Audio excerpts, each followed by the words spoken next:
Kilometre दूर मेरा दोस्त है, उसकी ज़मीन है, वहाँ पे जाएंगे और वहाँ पे जो है ना नहाएंगे, पूरा दिन खाना भी वहाँ पे खाएंगे। सारे दोस्त वहाँ पे इकट्ठे हैं और हम भी पहुँचने वाले हैं, अभी रास्ते में हैं।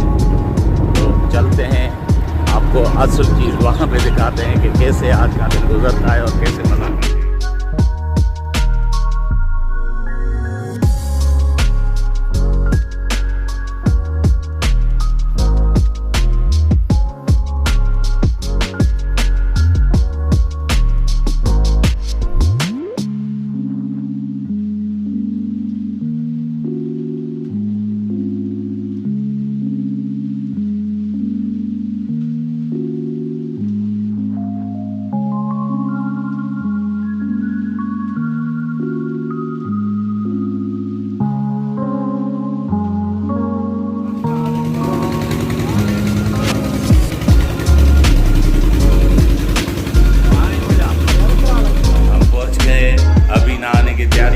पूरे दोस्त आ गए सारे, मुझसे पहले मैं थोड़ा लेट था तो अभी नहाएंगे।